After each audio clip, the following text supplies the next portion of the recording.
So good afternoon, good morning, and good evening, depending on where you are. And thank you so much for squeezing the time to join the Future Earth Coast Fellows session, Dynamic Coasts. It is really nice to meet all of you on a monthly basis.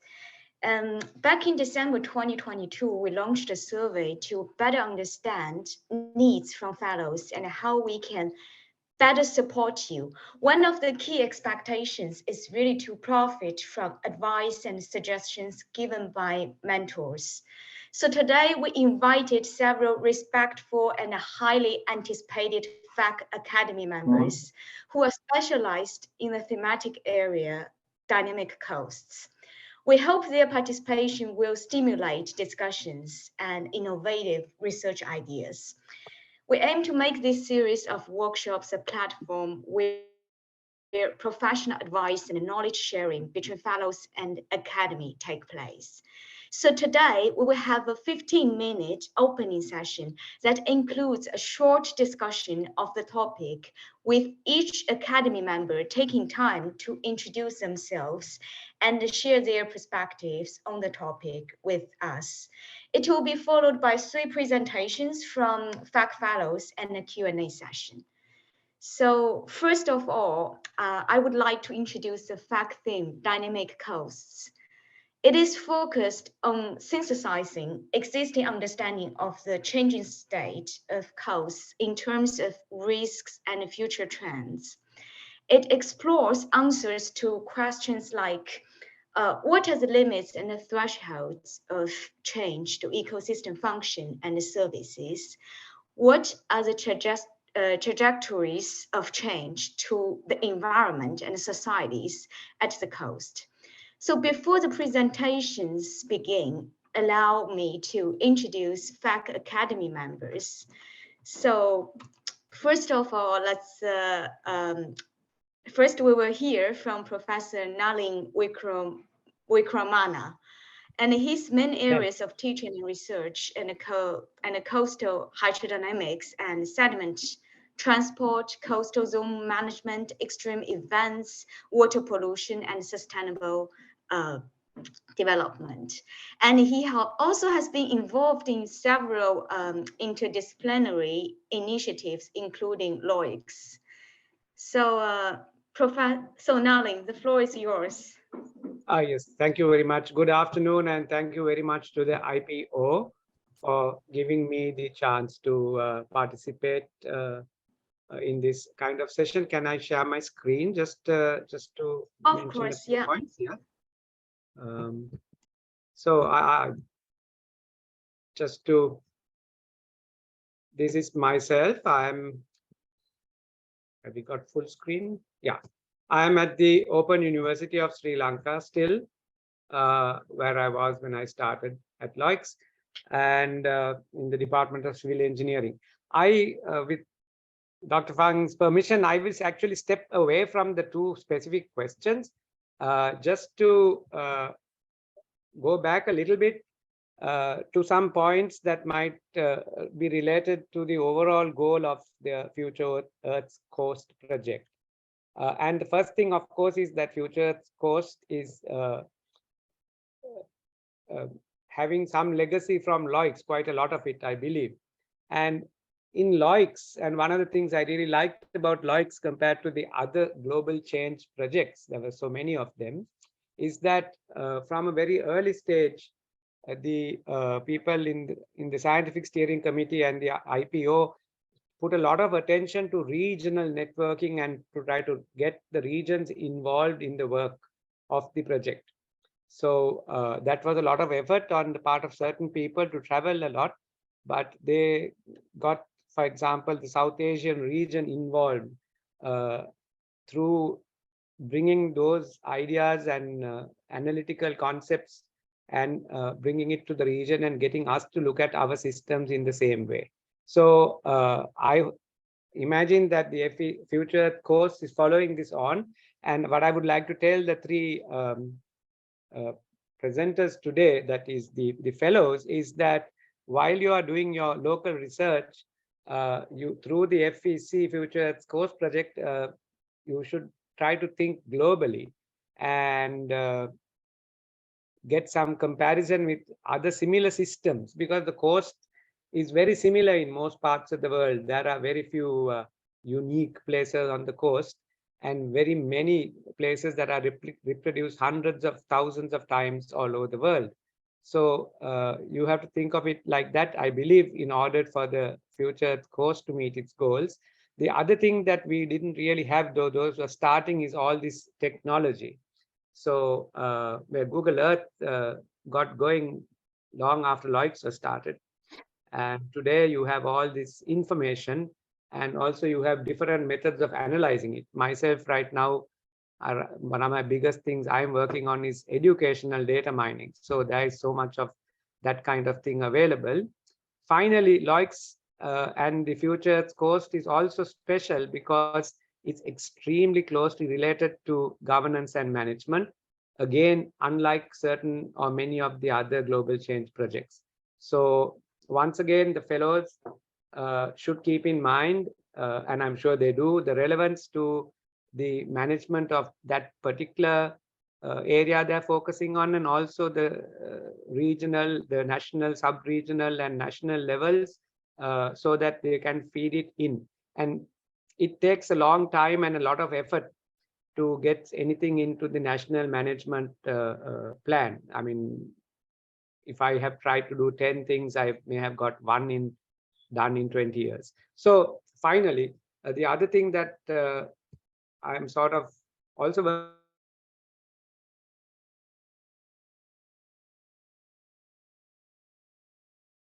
had so many extreme events that have made us doubt all the statistics we are doing, sort of like Hurricane Harvey and all that.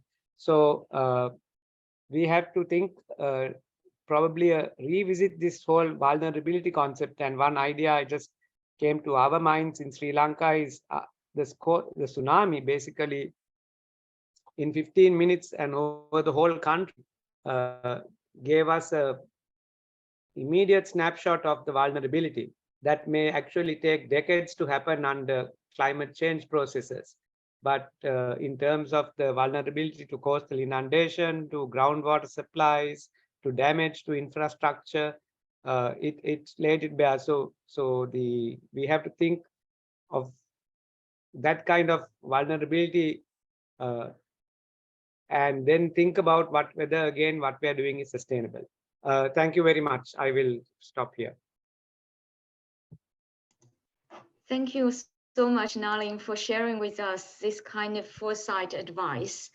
So next one, let's welcome Professor Shu Gao, and he's also a former LOICs member, and he's also chief editor of the FEC collaboration journal, Anthropocene Coasts. So Professor Shu Gao, the floor is yours. Thank you, Xiaoyu. My name is Shu Gao. I work in Nanjing University and the East China Normal University. I study marine sediment dynamics. Very nice to meet you all. Later we can have a discussion on the relevant topics. I should apologize that I'll have another meeting later at 5 o'clock, so I have to leave earlier probably. Thank you. Thank you so much. So now let's welcome Professor Colin Woodroffer, and he studies morphology and the dynamics of coasts, and he is chair of the Commission on Coastal Systems, International Geographical Union, and he was the lead author of on the coastal chapter in the IPCC Fourth Assessment Report in 2007. He also has served on the scientific steering committee of the LOICs. So, Colin, the floor is yours.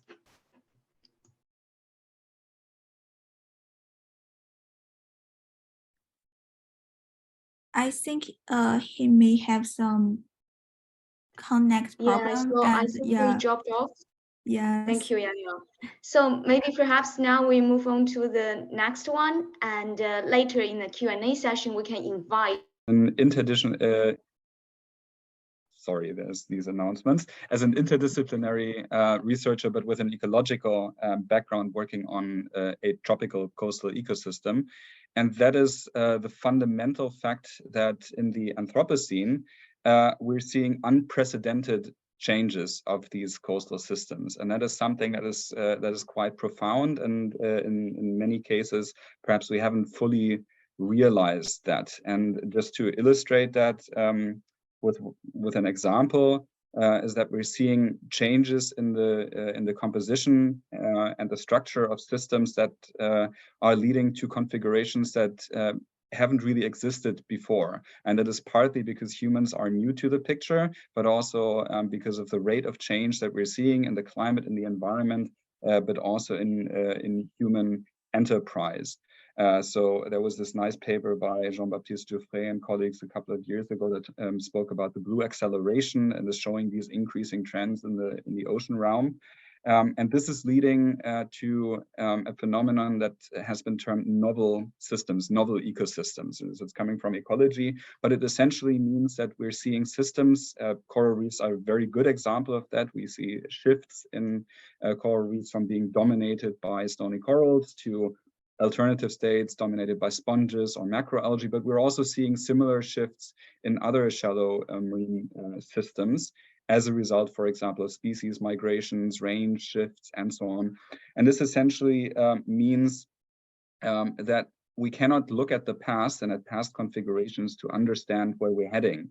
We're addressing with management and with restoration and other measures, we're addressing a moving target.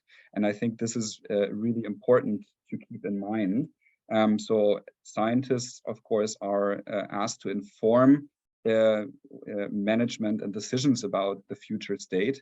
But I think science still, in a way, is used to looking to the past in order to develop management scenarios and answers for the future. And this is something I would like to fundamentally challenge, and also for the fellows to keep in mind in the Anthropocene coast that they're working on, that we're heading in many cases to novel configurations. And so that means we have new unprecedented ecological functions, ecosystem services, with profound implication not only for management, but also for the services that humanity derives from these dynamic coasts. And it also means that in order to develop visions of the future, both for society but also for sciences, something like a futuring approach, I urge for a closer engagement between science and society, and that can include things like creative joint visioning, art science approaches, and so on, that can be informed by science, but that need to also closer involve those coastal communities that are living with dynamic coasts. So that's perhaps a broad sketch challenge that I put out to the fellows, and I'm happy to discuss this further in the discussion session. Thank you. Thank you, Sebastian. That's really insightful. And I saw Colin is back online. So Professor Colin Woodruff, the floor is yours. I already briefly introduced your impressive work in LOIC's project and also your work in the IPCC report. So welcome. Thank you. Can you hear me okay? I'm afraid I had a problem with the internet there. Yeah, now it's quite okay. Good, thanks. I hope it continues to be okay. Sorry, so I caught the introduction from Dr. Fang, but I didn't catch what's happened since then. I understand I've been introduced. Thank you for that. Look, I've a very short couple of slides I'd like to share. If I can share my screen, just see if I can do that.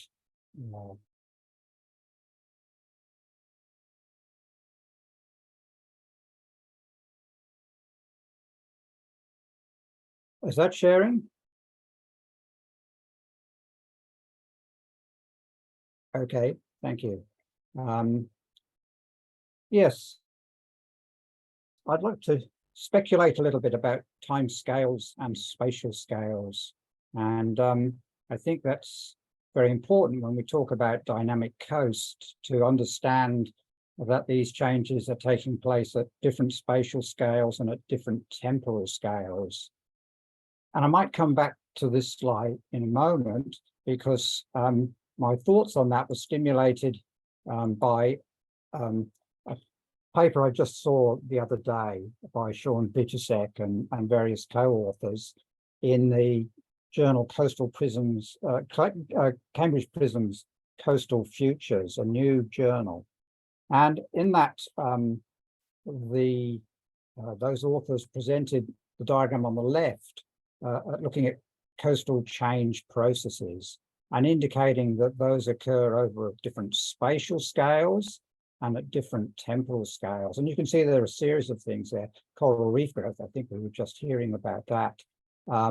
Cliff processes, surf zone processes. But each of those ecosystems or geomorphological types or landscape types operate at different temporal scales as well, and the processes that are important in shaping the coast at any time, controlling the dynamics vary over time. I was interested in a second diagram they had, looking at coastal change observations. So one of the important ways that we will better understand those coasts, I still think that looking back at the past is one of our fundamental data sets that we really must use.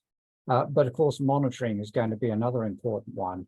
And so they also pointed out that these occur at different spatial and temporal scales. And I thought it was very interesting and like to see some more thought put into this. We're aware, for instance, of in situ surveys that have been done at a few places around the world, like Duck in the Carolinas and Narrabeen in Australia, are situations where there have been decades now, 50 years in the case of some of the Australian studies, of studies of reticular profile.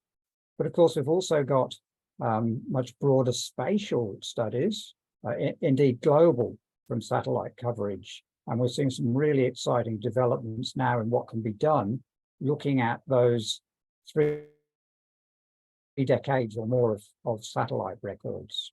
So I think we need to recognize the big challenge, of course, is climate change. And this is a diagram that we used in the IPCC back in the third assessment report. It's based on that diagram, where we saw the coastal ecosystem being comprised of the natural system and also the human system, and that there were a series of factors, climate change incorporated, perhaps most obviously carbon dioxide concentration and temperature, but also then there were other ways that the coast was being affected. It was being affected by sea level rise, being affected by changes to waves, being affected by storms, being affected by fluvial processes that deliver different patterns of flow to the coast. And in this diagram, taking that sort of basic concept that we can think of those factors, we need to think of the coast responding to external marine influences, and we need to think of it responding to external terrestrial influences.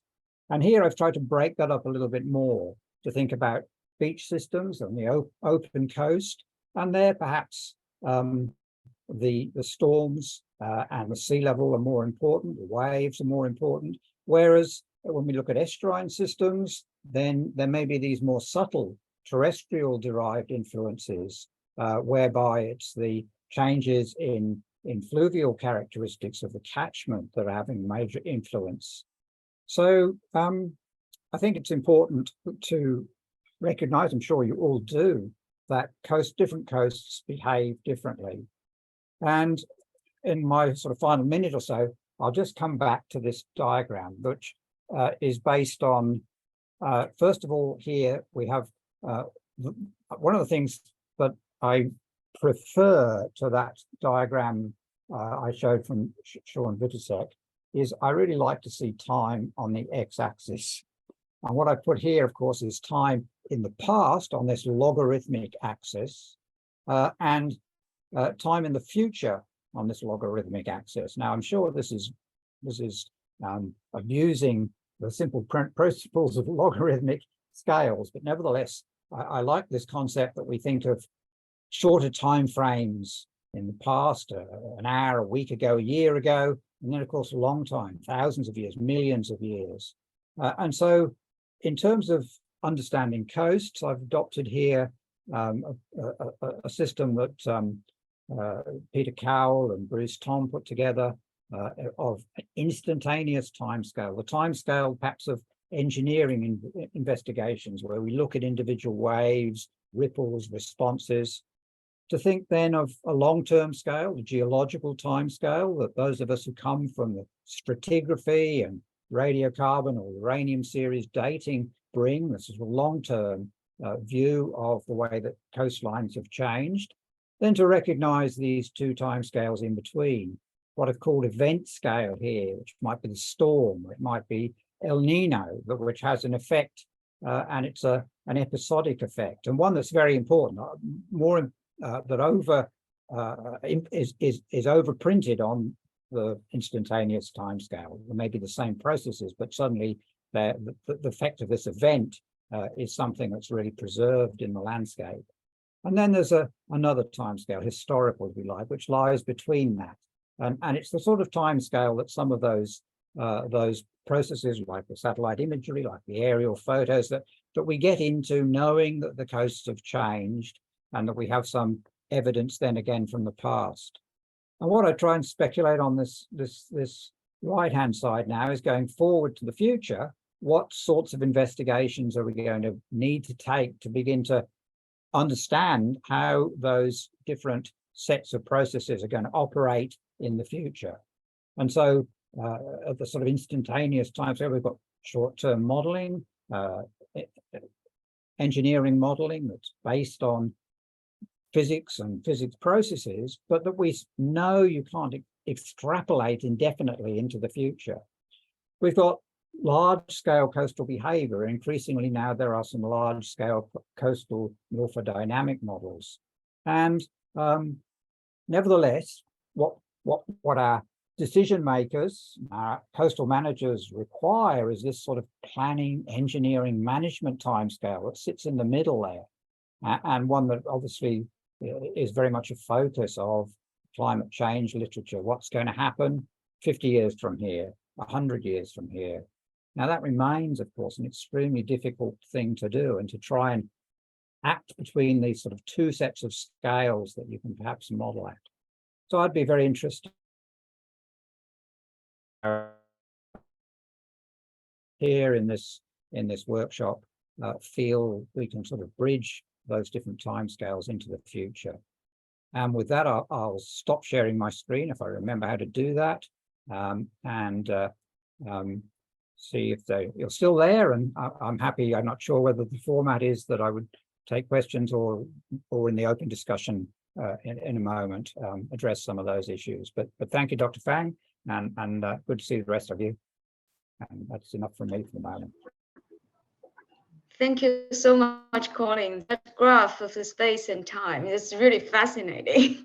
So we can move on, and all the questions for Colin, perhaps we can discuss in the Q&A session. And I want to thank all the Academy members for showing up in this event.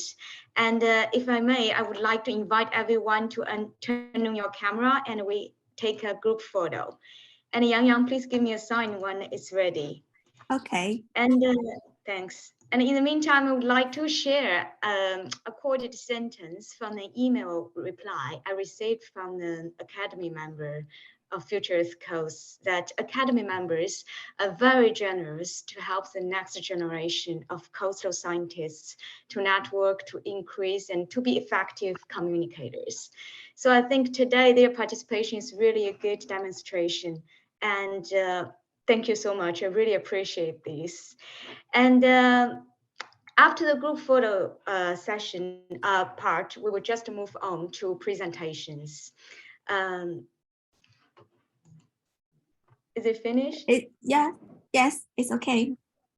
Okay, thank you. Thank you. So, yeah. So let's move on to the presentation part. And first, let's start our journey along the coastal global coastline to understand dynamic coasts. And we will welcome Dr. Ritiraj from University of Southampton. And you may share your screen, and the floor is yours. Thank you. Thank you very much, Lauscher. Please give me a moment and I will.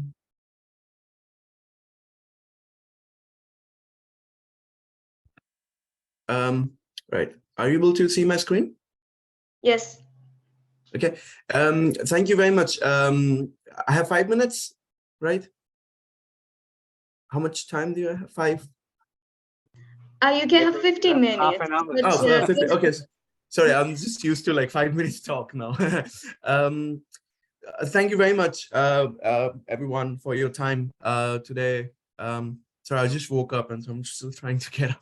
And well, my research continues from my work in China, in East China Normal University, and I've recently moved into University of Southampton, working on similar topic, and it's related to a dynamic coast, but the kind of changes we as humans are making, and these are large scale, heavy impact traction geoengineering work which been happening globally, and it's not a new phenomena.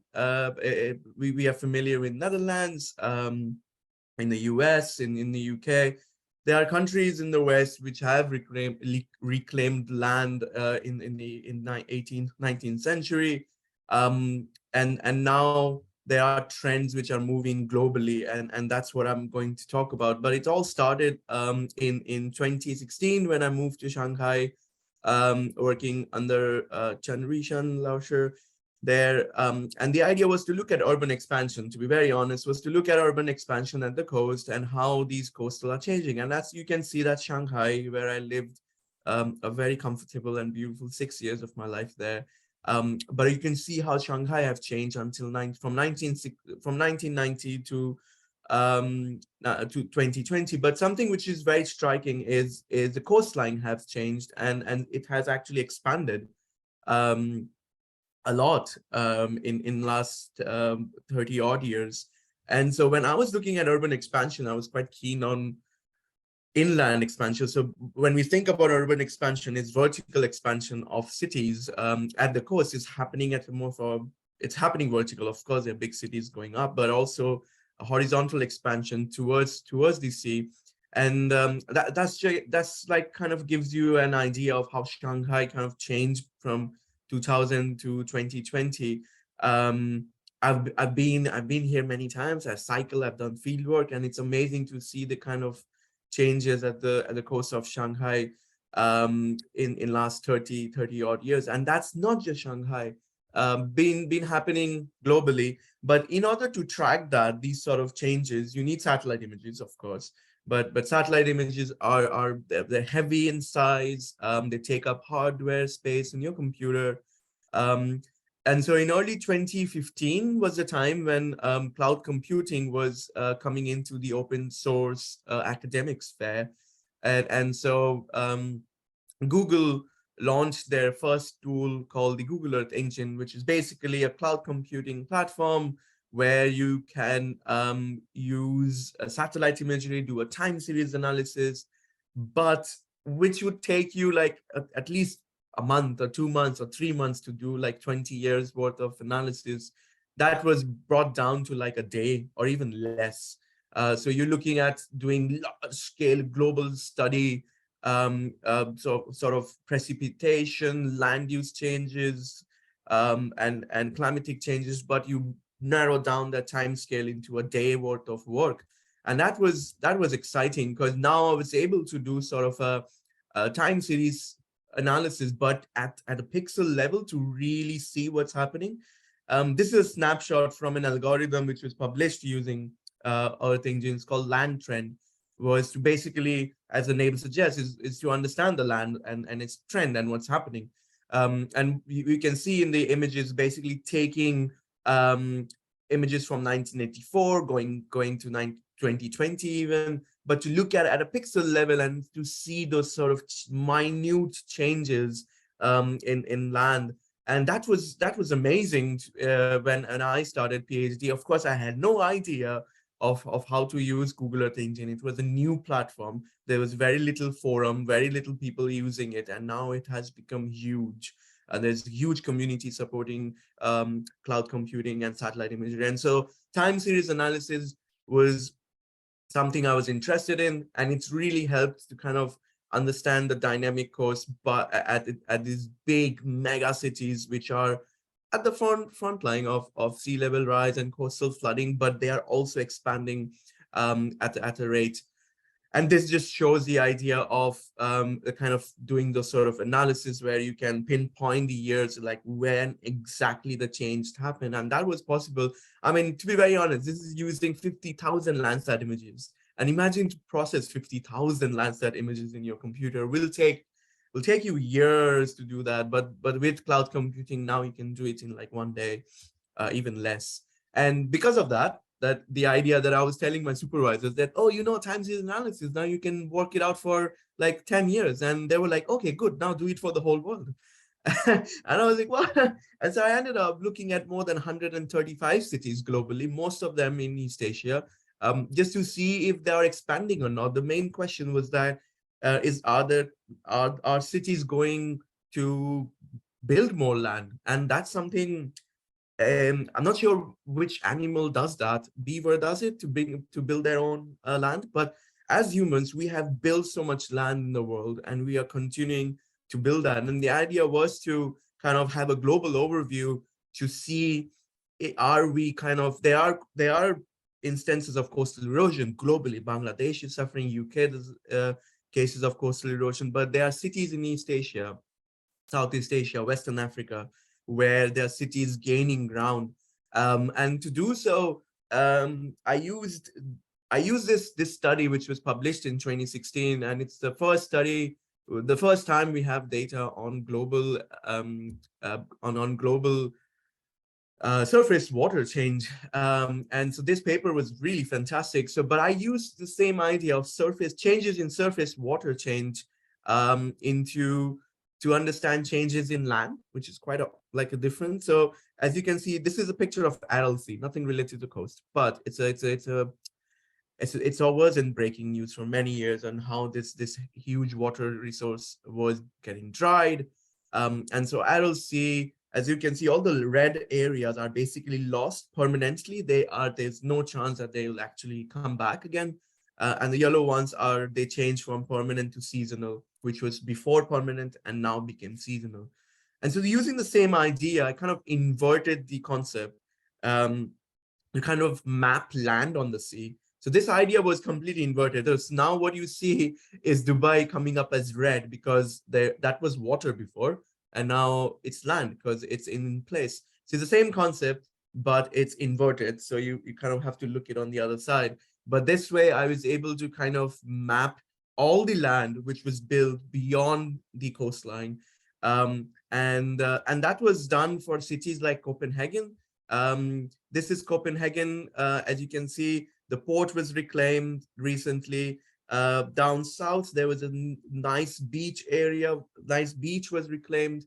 This is Daman in Saudi Arabia, where much of these land were reclaimed. And so you can see how much of these coastline has been built over the last 20 odd years, and much of it is for high-end residential areas. Something in Sri Lanka, which is quite controversial, was built in just, I don't know, like in 3.5 years in Colombo, the new IT city and the port city in Sri Lanka. I'm quite keen to understand the risk of these sort of large-scale construction, and I'll come back to the risk a little bit, what kind of risk analysis I'm doing.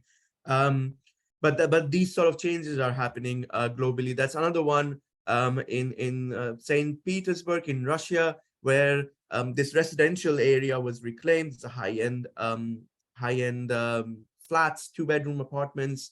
And one of my friends, he actually bought an apartment here in this block of building, and this building is this land is actually subsiding. I need to do a calculation of INSAR to see at what scale is subsiding. But yeah, that's why people should really consider consulting geographers before buying houses. But well, that's a new fresh paper is out in it's not coming soon, is actually published in AGU's Earth Future. Is the first study looking at global coastal land reclamation, looking at 135. It's basically my PhD study coming out now. It took me 5 years to publish this, but it's out now. I'll share the link, but it's to basically map land reclamation globally for cities more than 1 million. And as you can see, there is a cluster in East Asia, Southeast Asia, Indonesia, Malaysia, Singapore, China, India as well. There's lots of pressure, but also Dubai and Middle East, Western Africa. There's these cities who are going ahead and building out. And much of it is actually for ports, and port always been reclaimed. Like in the US, in the UK, port are the first one to go out because they need that sort of to kind of match up with the globalization and global trade. They kind of reclaim. But then there's also residential reclamation. There's cities in, for example, even in South America, Panama, they built an eco city. This whole concept of selling high-end residential areas with reclaimed land it's in the hot real estate topic. And so there is this sort of land reclamation, but also port has been a kind of a customer for land reclamation, and Western Africa is at a front line of it. As we see kind of a change in globalization and global trend, Western Africa is coming out really nicely.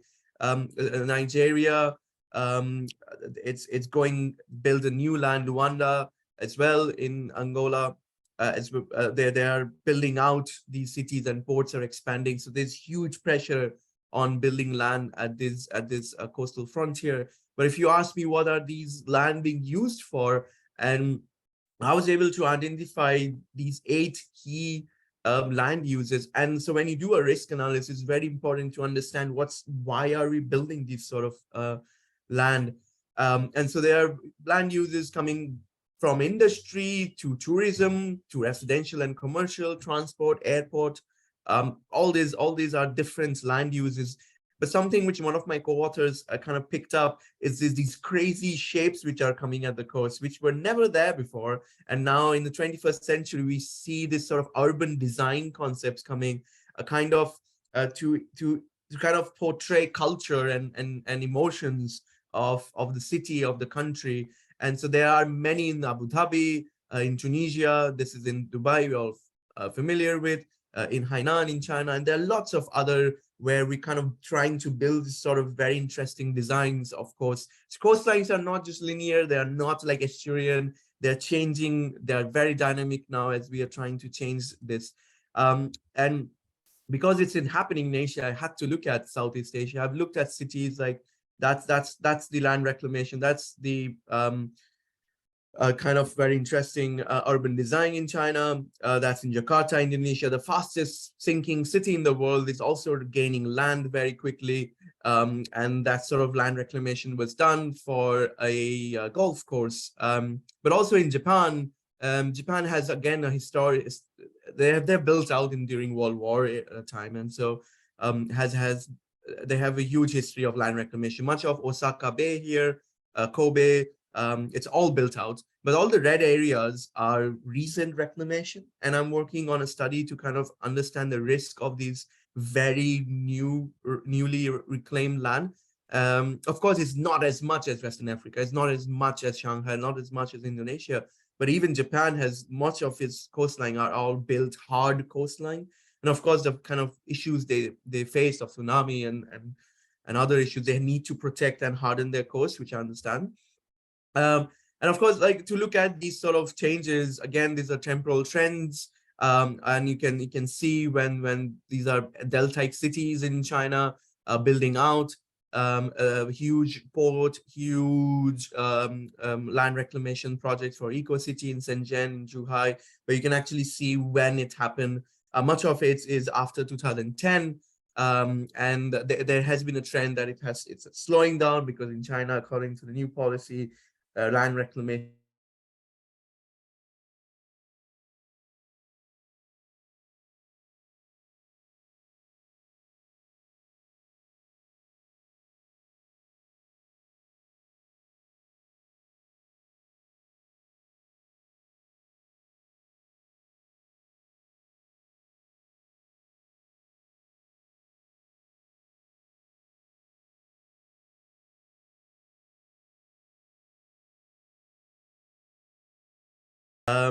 coastal wetlands and coastal shallow water wetlands into a hard structure. So it's hardening the coast again, which is very interesting to argue. I can argue all day long, but then argue won't help. That we need to find solutions for this sort of, it's already built. So we need to understand how do we manage these sort of large scale infrastructure. But something interesting in Shanghai and in Singapore, that much of the built land is now being used for coastal protection naturally, but also is being used for green infrastructure, such as commercial agricultural and things like that. And this is another example in Indonesia, in Masakar. You can see how the coastal lagoon and the coastal wetland was reclaimed for a high-end residential block again. But again, land reclamation has different usage. I remember doing field work with Botian Lausche in Jiangsu province a few years ago to look at these sort of land reclamation for coastal aquaculture ponds. And so seafood and, I mean, our next nutrition is going to come from the sea. And so there's huge push to reclaim land for land reclamation for coastal aquaculture ponds. And the first time I supervised a master's student, Pangya, I'm not sure if she enjoyed that process. I did very much to work with her. And that was our first paper to kind of map coastal aquaculture in China. And it's kind of a first study where we use biophysical parameters such as temperature, chlorophyll to really accurately map these reclaimed aquaculture coasts. But I'm going to finish now very soon. The kind of risk I'm trying to look at over reclaimed land is related to land subsidence, really. It's been done, studies has been done in Shanghai, and I've done as well in terms of how the land is subsiding after construction. So the study is published here in Science of Total Environment, where I looked at these Southeast Asian cities, but also land subsidence there. And so I found out that this is a picture of Incheon International Airport in Seoul, in South Korea, where the land subsidence rate is more than 20 centimeters per year, which I need to validate, but I'm not able to get the kind of context. So if you have contacts in Seoul, in South Korea, I would be very keen to really validate this. But all these cities reclaiming land are vulnerable to land subsidence. And of course, there's some engineering designs where land is meant to subside for a few years, but there are some where it's happening at a rapid pace. And it's very risky with the global mean sea level rise. But I'm not going to lecture about that. I'm not a mean sea level person, but we all know what's happening in terms of sea level rise. It's happening in many places, extreme events and storm surge going to be an issue.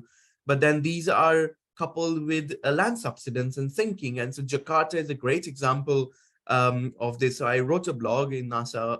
I mean, there was a blog written and I was interviewed for this for NASA, where the idea was that how these cities are building, but they're also sinking. So there is this whole risk of land subsidence and building out happening at a global course. So if you really ask me, there are these different drivers of change related to economic growth and prestige, the kind of amazing shapes coming up. So there's a lot of touristic things happening at the coast, and so our coasts are they're changing very rapidly due to land reclamation. But there's a push towards its concept coming out of China of ecological civilization, where conservation is at the front line, but also development is as well. So there is kind of trying to kind of have this balance between building more land and then putting green on the top and making it all eco. And how long will that it's sustainable? But there is a need to kind of understand the urban design and coastal engineering part as well. But there's also the idea of protection. Lots of these cities, Southeast Asia cities, there are lots of papers in Nature and Nature and Climate Change talking about how these cities, Singapore, Kuala Lumpur, Bangkok, how these big Mumbai, big cities, financial centers are at a risk of sea level rise and coastal flooding, but they're also gaining a lot of land. And so to really conclude, land reclamation is globally widespread. It's happening everywhere. Cluster is in East Asia, Southeast Asia. Drivers, our economic drivers, globalization, trade is impacting, but there are a few interesting men, I guess, in the cabinet who wants to have prestige, who wants to build these sort of interesting construction, and so we have very interesting shapes, and it's. I need to write a paper on how these crazy shapes are coming at the coast. There's sea level rise, climate change, land subsidence are all. We need to consider land subsidence because the relative sea level rise thing is very important. So we look at sea level rise. There is this reclaimed land happening, but there's reclaimed land is also subsiding. So the relative sea level rise impact needs to be considered. There's also resources on land reclamation. There's a video done on the study we did in China.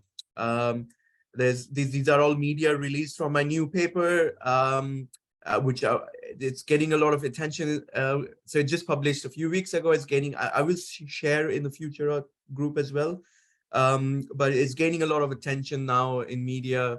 And it's the first time that I'm getting a lot of emails from like news channels that, oh, would you like to interview?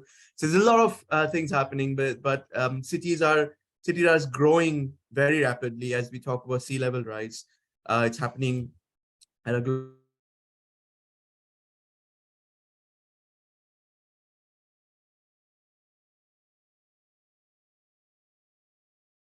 I'm very when I work with communities to kind of understand the impact at a local scale to fishing in the fishing community to a lot of different communities, but I'm interested in the human and social side as well.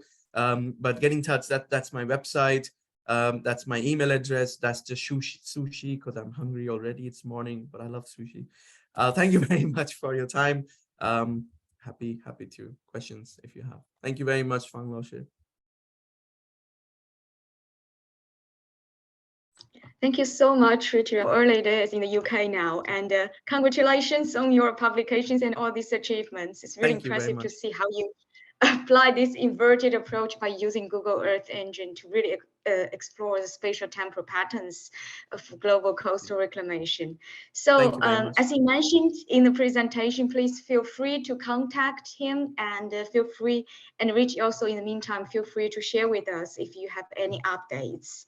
And next one, we will welcome Mr. Blessing Chiruka from University of Cape Coast, Ghana. And he is a PhD candidate in integrated coastal zone management with the Department of Fisheries and Aquatic Science at University of Cape Coast. So Blessing, the floor is yours.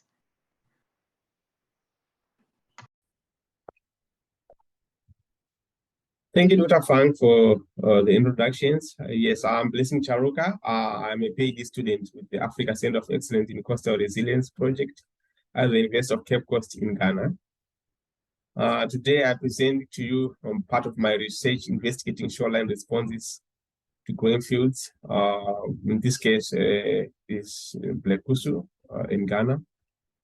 This research is part of my PhD research investigating coastal management strategies in coastal infrastructure along the coast of Ghana. So to begin with, I present to you the evolution of growing fields along the eastern coast of Ghana, which actually started with the construction of the Keta growing fields, or the Keta Seed Defense Project, in 2004. Actually, construction commenced in 2000, but completed around 2004. This was followed by the other coastal protection works, and much of the details regarding the construction and design specifications of these goings can be found by reading the source of the article by Bollet or in 2015. Of course, the Keta Sea Defense Project was well documented by Anureng et al. In 2013. Thereafter, we had the Atokori Coastal Protection Works, and today in focus the Blekusu Coastal Protection Works, which is also a green field. The objective of this study is to understand shoreline movement under natural processes, but also to investigate the shoreline responses to the green fields, identify the environmental impacts from the implementation of the growing systems, and investigate coastal management responses to these effects or impacts. So the Blekusu Coastal Protection Phase 1 comprised of 18 initial rock groins. We will understand that along the coast of Ghana, much of the coastal protection works are implemented using rock or granite rocks, possibly because this is favorable. The rocks require less maintenance, or maybe they are supportive of the build and forget policy. The groins are 90 meters in length, approximately, with an approximate beach width of on average 10 meters, and intergroin spacing again on average of 200 meters. They are also perpendicular groins, of course, with trapezoidal heads, which I must also say that currently the shoreline or this beach has been stabilized, but it has also induced downdrift, induced erosion to downdrift areas. Hence now we have the Blekusu Phase 2 in order to counter that. So I must also indicate that the area from Blekusu to the border with Togo, which is approximately 25 kilometers of beach, is currently unstabilized or unprotected. However, we already now have new erosion hotspots. If you look at places like Agaveji and Salakope, which have also become new erosion hotspots, and of course they have demands for more coastal protection. To get my data, I acquired my data using from the Planet satellite through the Planet Explorer, which provides daily scenes around the globe. In this case, I acquired my imagery around the month of October annually. I must also say that I'm monitoring using an unmanned aerial vehicle to establish some seasonal variations. So to establish what kind of beach we are looking at here, this is a clip from my previous presentation on the mapping of coastal infrastructure. This beach is geomorphologically a sandy beach with fine coast sand. Of course, moderate wave energy, and there has been a lot of erosion leading to the call for the implementation of the growing fields. The coastal slope, this is also very low lying. When you look at the entire coast of Ghana, with the slopes ranging from 0 to 1.64 degrees, so on average, at least 90% of the entire coast lying below 5%, or rather a coastal slope of 1:5. And on the coastal forcing, we have wave direction mainly south-south again, with a mean wave height of 1 meter, course ranging along the east coast, ranging from 1 meter to 1.13. The wave angle is mostly between 180 degrees to 200 degrees, of course, with a mean of 190 degrees. We also understand that wave angle is an important determinant of littoral transport rates. So this is really important to understand. The littoral transport moves in a west-east direction. Therefore, we have sediment accretion on the western side of the groins, but erosion on the eastern side of the groins. Wave energy, as I said, is relatively moderate compared to the global averages. The tides are semi-diurnal, and we have a spring tide of 1.32 here, closer to the border, with a flower according to BF et al. 2013. Relative mean sea level rise nationally about 3 millimeters per year, of course, based on happening at Kashiga 2019. But we also have a regional mean between 4 to 5 millimeters, according to the African group of negotiating experts.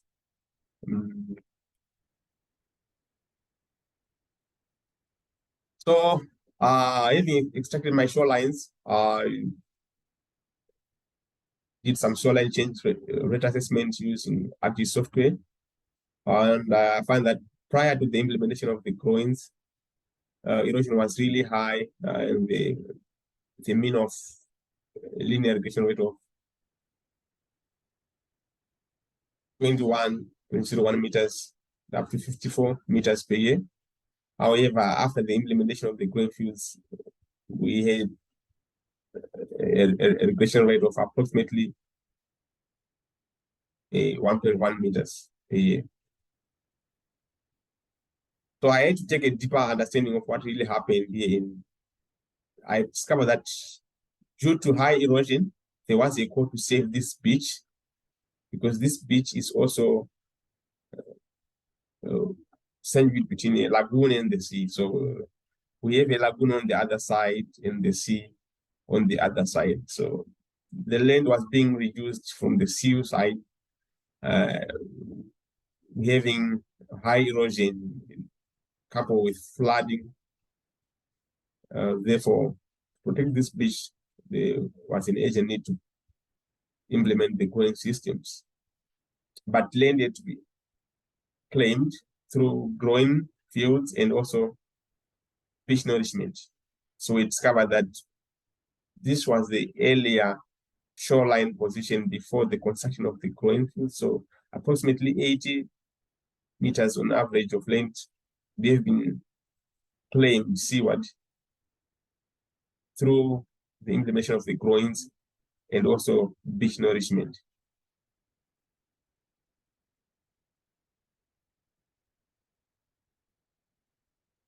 So this image was acquired using a drone, a Phantom 4, a DJI Phantom 4, to show that we have the lagoon here and also the sea advancing from the other side. So based on satellite imagery, I just drew an imaginary line here where the shoreline was before implementation of these groins. And as you can see, this is the claimed land due to implementation of the groins and therefore the nourishment. Here in yellow is the road that is linking this town with other towns which are westward and also going to Accra. So based on interviews, we discovered that this road was actually earlier on this side, but we couldn't establish how far it was in time. Also, a lot of land has been lost, but this has not been quantified. And I must also mention that there's been drastic changes, and now there's not only a challenge of erosion, but new challenges of coastal flooding, but not coastal flooding. That this is now river flooding from the lagoon side. So there's need to establish the subterranean dynamics of seawater intrusion to the lagoon underneath. There's some underneath flow of water to the lagoon, and then the lagoon is also now flooding from the other side. Of course, going forwards, there's need to establish the sediment transport and permeability issues, overally looking or commenting in the overall beach response to the going field, but that is for further study. So from this study, the impacts, of course, they are evident. There was massive shoreline migration at the terminal groin, which is actually can be equated to the overall length of the terminal groin, which is approximately 90 meters, which I have highlighted here. And therefore, there's shoreline migration, and then there is erosion migration from the terminal groin, increasing down to the down-drift communities. So from the terminal groin, erosion is really increased. There is an outcry for more, or for an intervention to curb that. So this is an overview of what transpired 2004 after the completion of the Cater Defense Project. There was documented articles about massive erosion migration to down-drift communities, and this can be found in Angweng et al.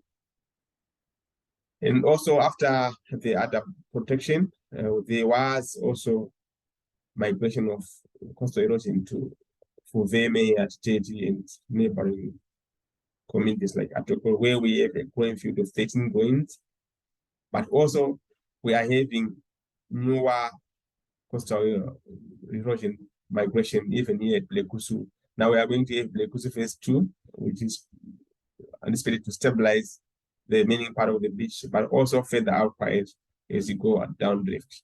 So there is a chronicle of implementation, of course, of growing fields, but also a chronicle of coastal erosion migration. So hence, we can say that there's need for a sustainable solution. Otherwise, the entire cost of the remaining, the entire portion of the remaining cost has to be protected. And it is apparent that this has to be protected using a system of groins.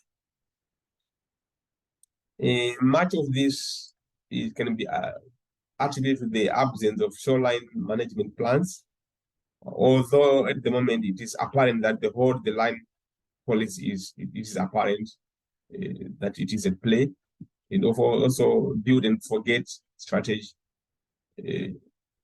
is also at play.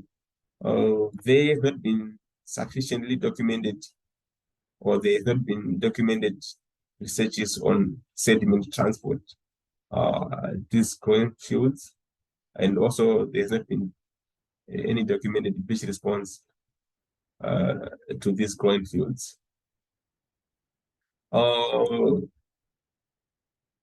So I must also say that there's need to institute responsibility for the consequence of the interventions applied. Because in a development context like this, there may not be claims for damages. Hence, we don't have reports about that. And also there's not been undefined reports on the value of land loss due to erosion. So we cannot establish to certainty the amount of land, the value of the buildings that were lost.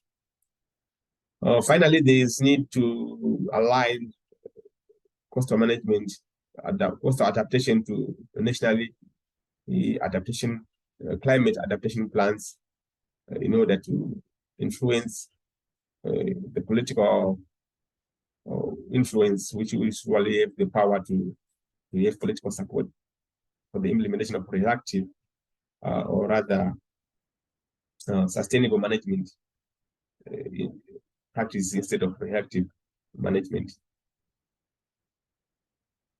In short, the sand beaches along this area, of course, are highly dynamic.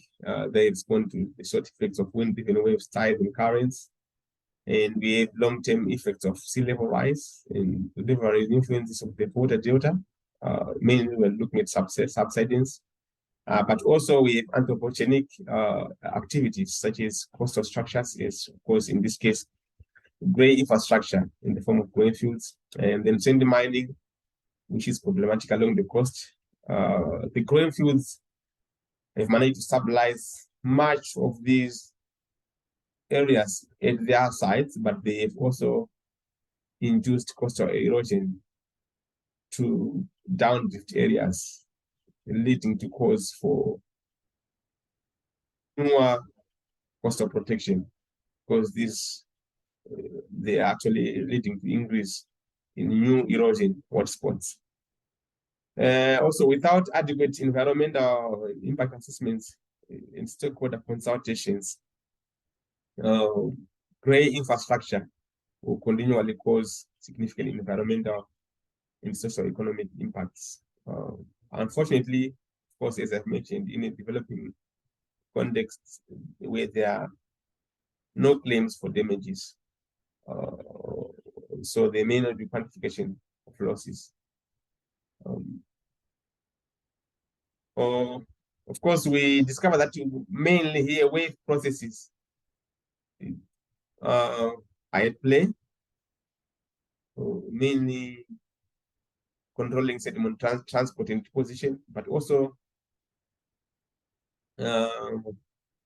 long-term effects of climate change, induced sea level rise, and also riverine sediment charges. Relative sea level rise, we know that it contributes immensely to the coastal erosion, especially, of course, in a low-lying coastal area like this. So going forward, I will continue monitoring using the area of vehicle, and also to leverage data, satellite data to improve monitoring and accuracies of the data. As we understand nowadays, there's more calls for data-driven approaches. However, there are challenges with competing power requirements for processing satellite data. And also there are some issues with data availability and accuracies, locally. Eventually, have to establish the sediment transport and, of course, with further input, establish the beach response to the grain field. Thank you for your attention. I'm welcome for comments, advice, or suggestions to improve my research.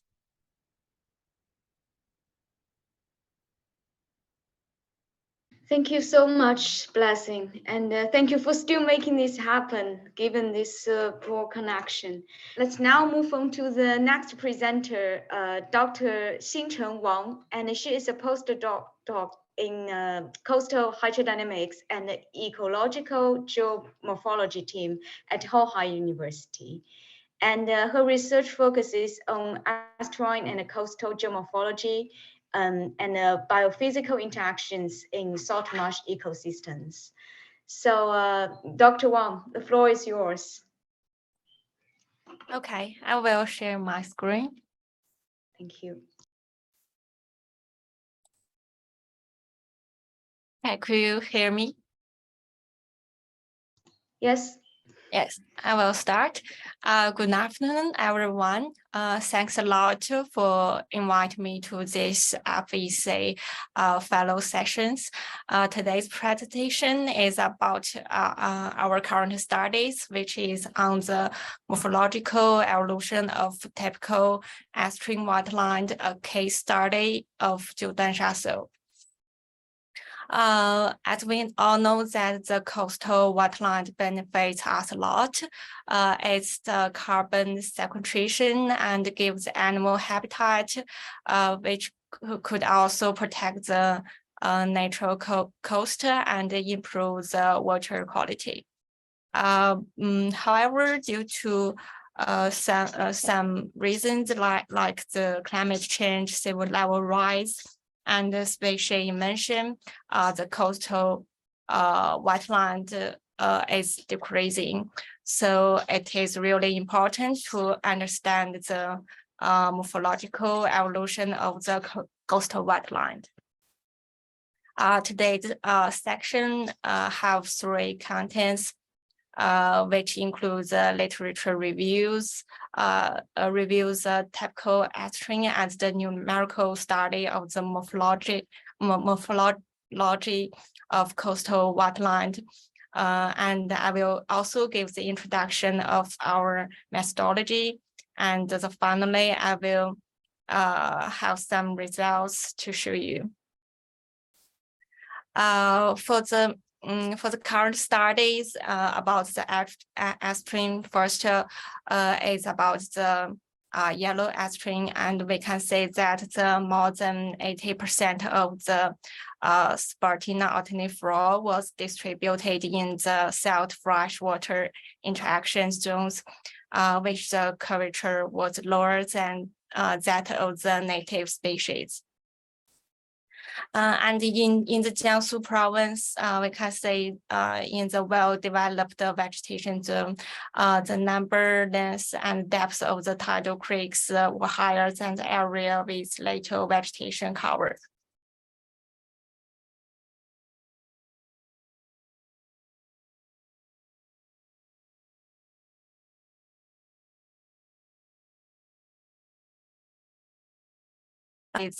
Mentioned the trajectories and the species invention also alerted the sediment composition. And in those extreme studies, we can say that the species invention can influence the coastal wetlands morphology, also the sediment composition. And we also do a statistical analysis of the morphology method. We can say that for methods like the field measurement, data-driven model, process-based model, and remote sensing, now are widely used in the morphology of the coastal wetland study. And for the morphological models, we can say that the USA, Europe, and East Asia, Australia, and New Zealand have done more. We also do the statistical analysis of the main predictions, which were considered in the morphological models. And we can say that the hydrodynamics, biology, and sediment considered a lot. And now the current models turn to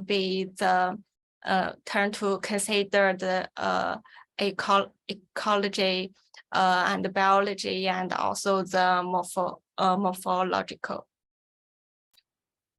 Next, to turn to our research questions, what is the morphological evolution of the coastal extreme, especially the extreme shoal, and what is the future evolution trend of the extreme shoal morphology?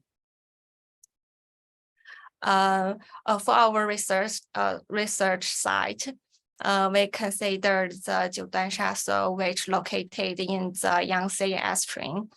Yangtze estuary is a typical bifurcated estuary, and the Jiudansha soil divided the North Channel into the South Passage and North Passage.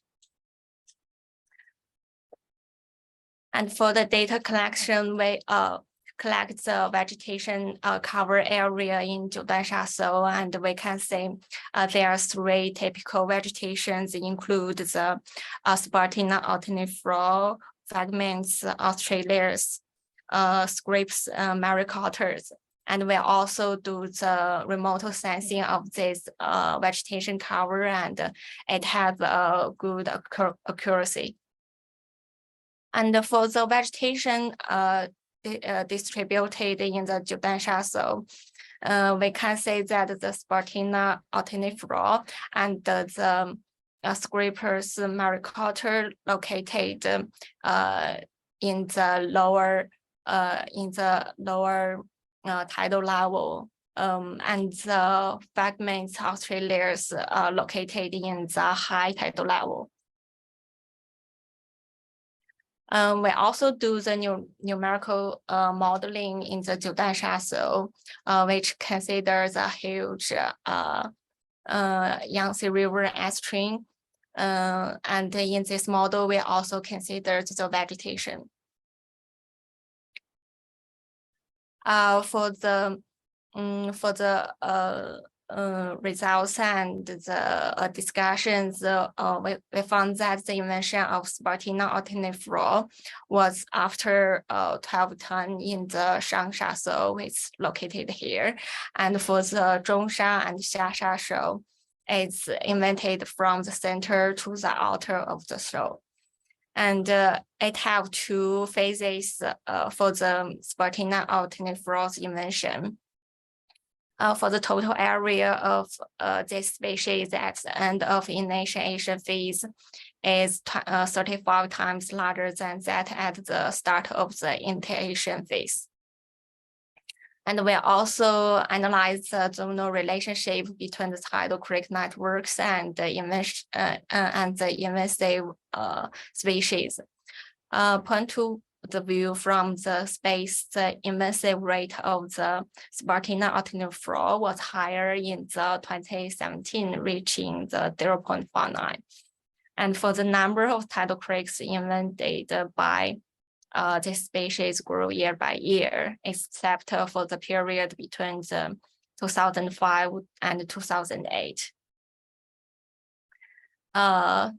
And for the large-scale relationship between tidal creek networks and invasive species during a period between the 2017 to 2020, the seniority ratio increased with the increase in invention area, and the drainage efficiency and the length grew with the increase in the area of the invented species.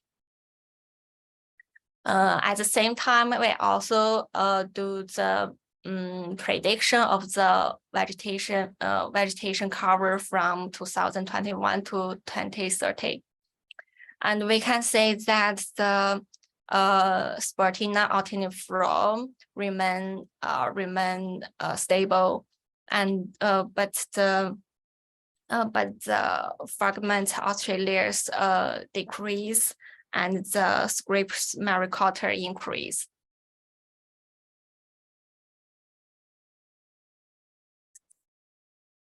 At the same time, I also predict the bed level. In this case, we simulated the bed level with static vegetation between 2021 to 2026, and we can say that the erosion and the deposition of the Jiudansha soil also increased, but the erosion is larger than the deposition. And at the same time, we also predict the bed level with dynamic vegetation, which means the vegetation changed in different years.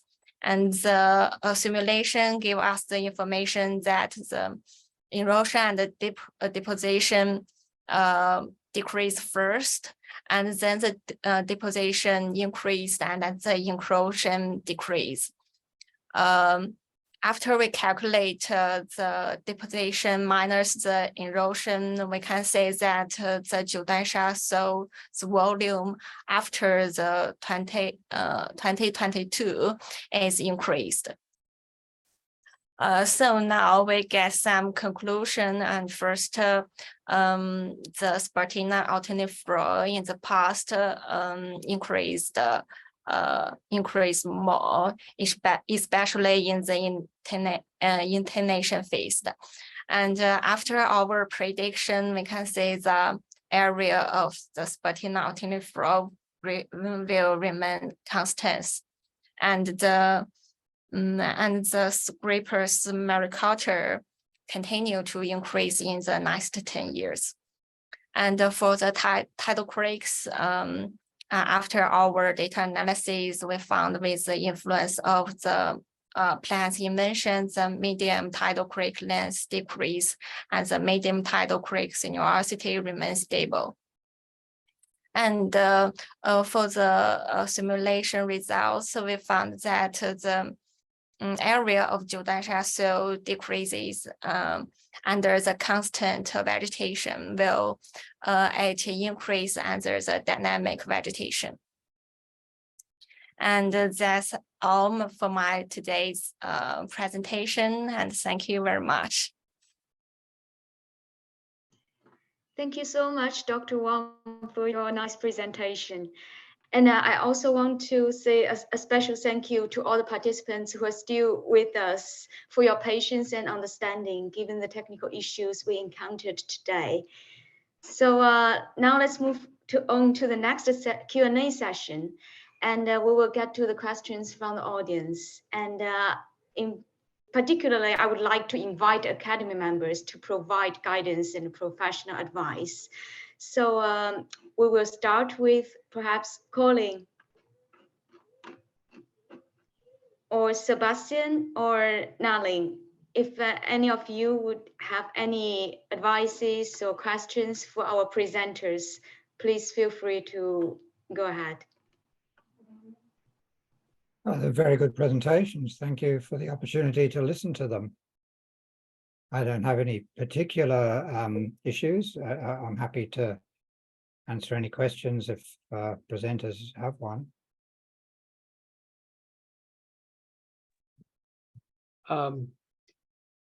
Yes, I enjoyed listening to all the presentations, and obviously I'm nearly 10 years out of date because this Google Earth engine is doing something that I mentioned only as a possibility.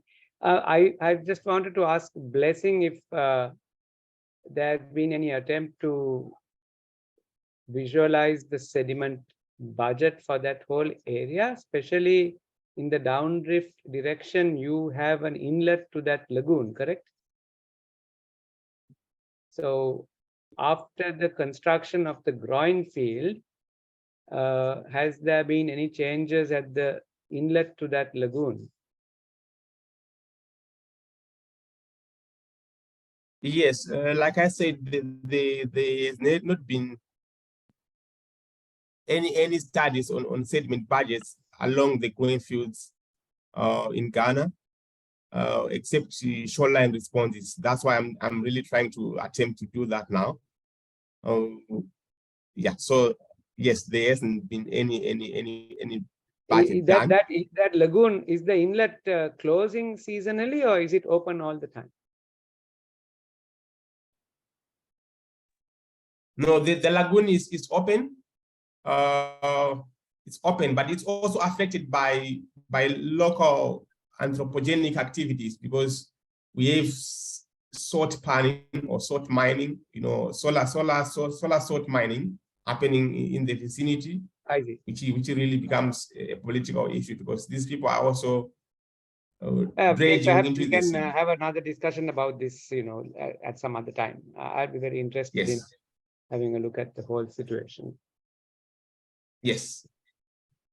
So if you like, you can contact me, and maybe we can connect, and you can show me the details later on. Yes, I'll do that. I'll do that.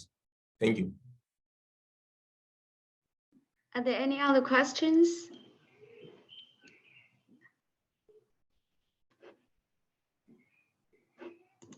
And yes, can I say something? Maybe I don't know if Dimitri is still around. I'm here.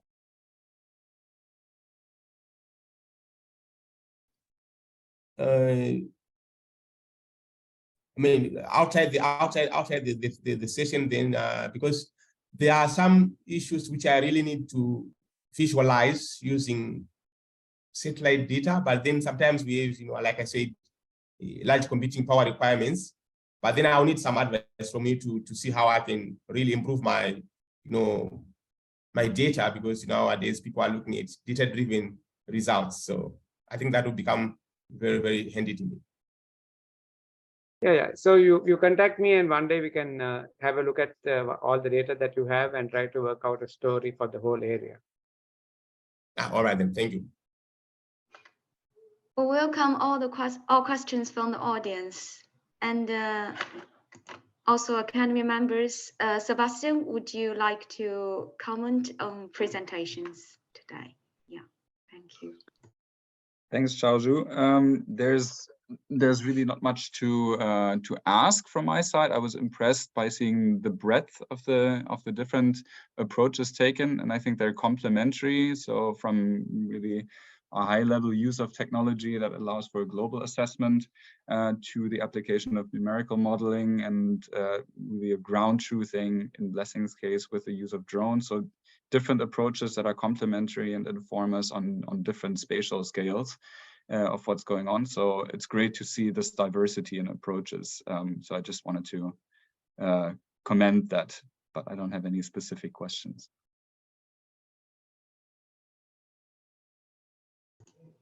Thank you so much, Sebastian. So I think with that, we are going to close this workshop, and in the closing statements, I really would like to thank all of you for attending this workshop, and we really appreciate your time and effort. And I would like to thank all the fellows for your wonderful presentations today, and also briefing these technical challenges we encountered today.